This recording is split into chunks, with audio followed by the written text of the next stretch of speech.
Balik na naman tayo sa winter. Snow na naman. Punong-puno na naman ng snow yung sasakyan. Kunin ko lang itong panglinis natin.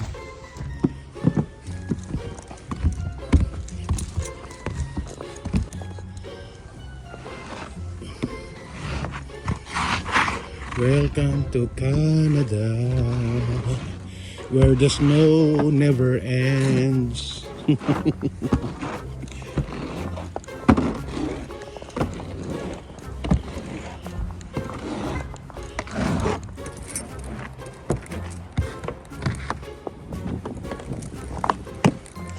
Diyos ko, araw-araw na lang.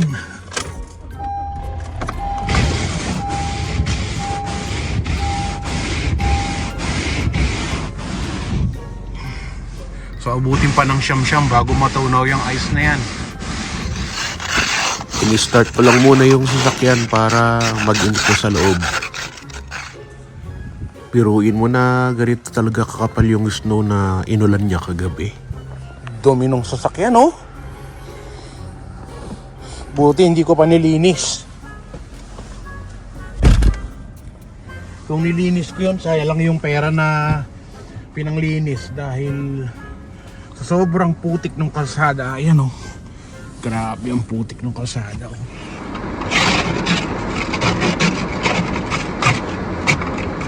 Kapag ganito na umulan ng snow tapos biglang natunaw o naging mushy yung kalsada, talagang lahat ng mga nagdadrive dahan-dahan lang. Sobrang dulas kasi talaga ng kalsada at saka medyo matatagalan ka kung saan ka mapupunta, kaya dapat nag-adjust ka rin ng time mo.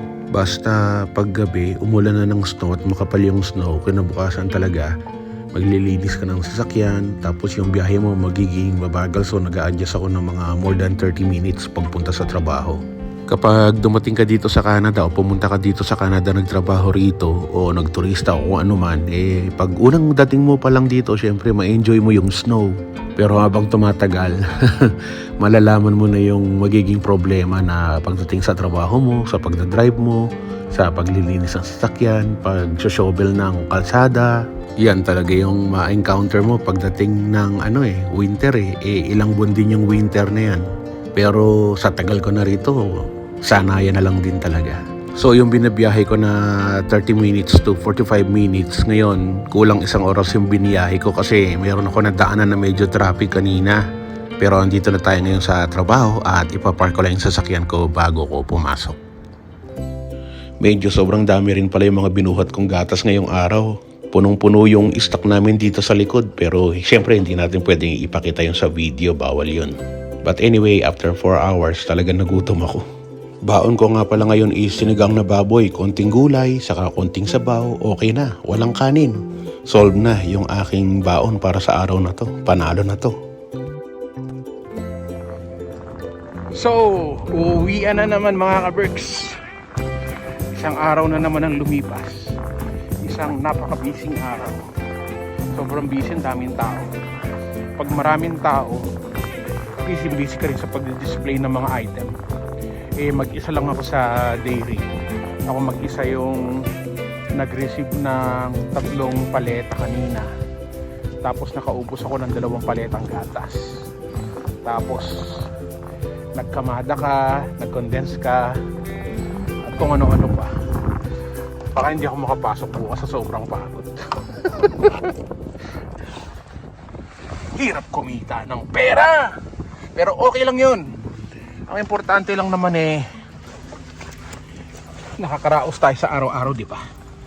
Ang importante, kahit gaano kabigat yung trabaho, ang importante wala tayong sakit. At kailangan na naman natin linisin sa sasakyan natin. Kaninang umaga nilinis na natin, ngayong hapon linisin ulit. Araw-araw na lang.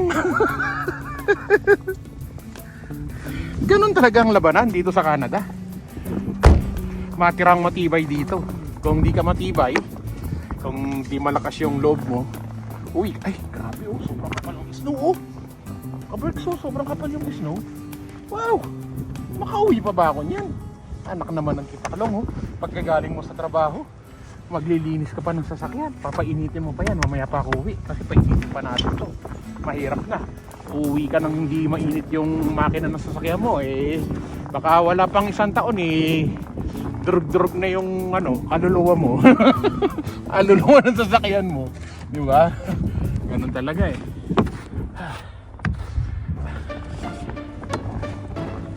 Para sa mga kaibigan ko na nagpaparamdam dyan, gustong umutang, abay maawa naman kayo sa akin. Yung trabaho ko rito hindi ganun kadali. Saka dun sa mga nakautang sa akin dyan, baka naman gusto nyo akong bayaran. Baka naman yung mga napautang ko dyan, inabot na ng taon yung mga utang nyo. Ay, basta masipag ka, mabubuhay ka naman dito sa ibang bansa. Marami naman trabaho, at saka basta matyaga ka at kaya mo naman yung trabaho, bakit hindi? Ako, meron akong ibang mga trabaho na unang araw inayawan ko kasi hindi ako para doon talaga. At dito nga, maliit lang yung sahod, mabigat ang trabaho, pero tumagal ako rito. Mahigit 1 taon na ako dito ngayon. Happy anniversary nga pala sa akin. Anyway, tiyagaan lang talaga sa trabaho. Dito sa ibang bansa, kailangan mo lang talaga is masipag ka, matyaga ka. Paano pa kung wala kang sasakyan, talagang mag-commute ka, di ba? At dito, talagang kailangan may sasakyan ka dahil malalayo talaga.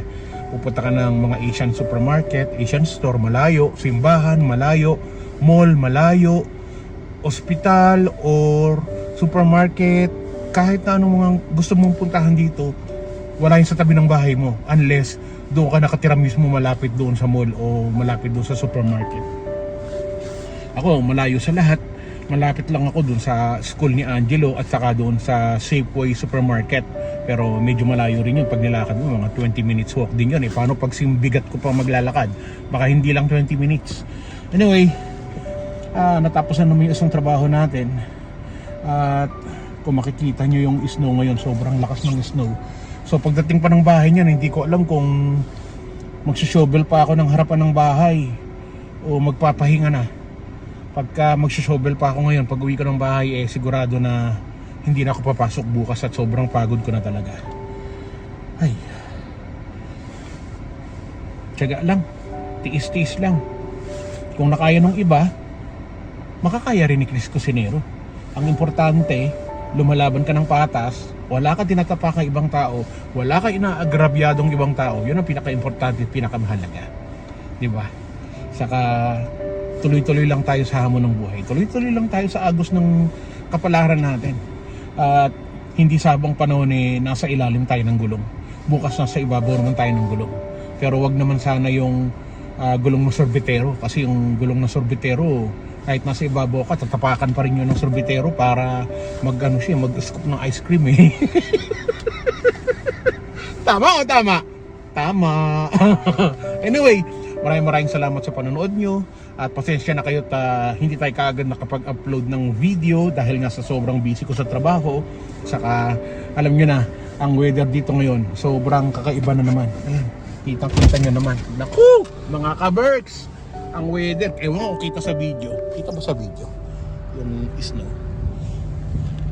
Anyway, magandang araw sa inyong lahat. Yung nilinis ko na harapan ng sasakyan, ano na naman?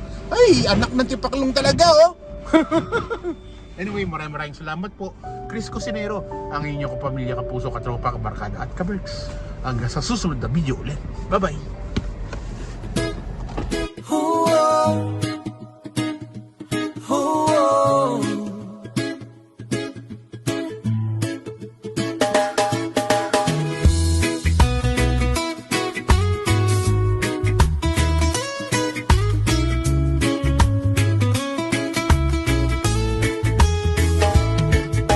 Pagising sa umaga, abala na si Alma.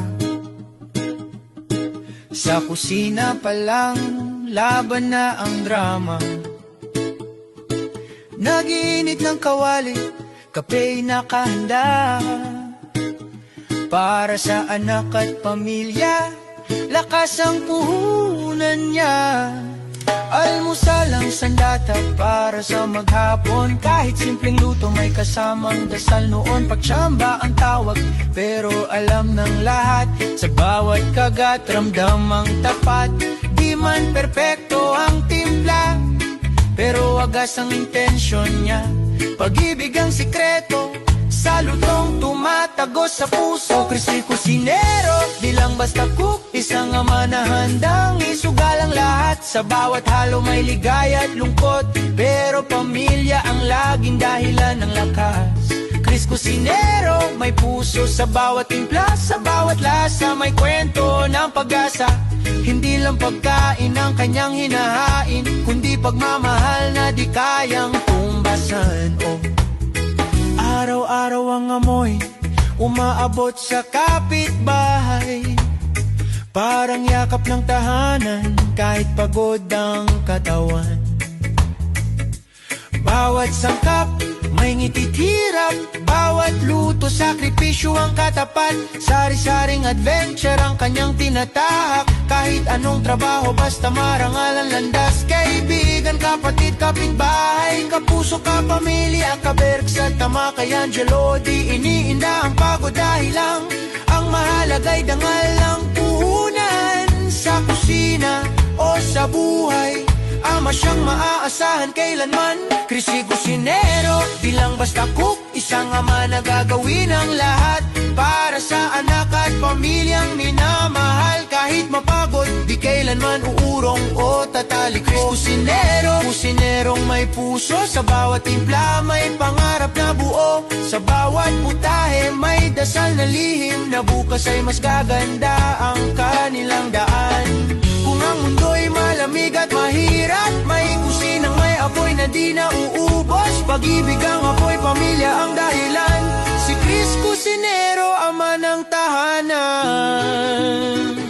Crispy Cusinero, pangalan ay tatak ng sipag, dangal at pusong tapat. Hindi lang sa kusina siya bayani, kundi sa buhay ng pamilyang kanyang binubuhay. Crispy Cusinero, pangalan ay tatak ng sipag, dangal at pusong tapat. Hindi lang sa kusina siya bayani, kundi sa buhay ng pamilyang kanyang binubuhay.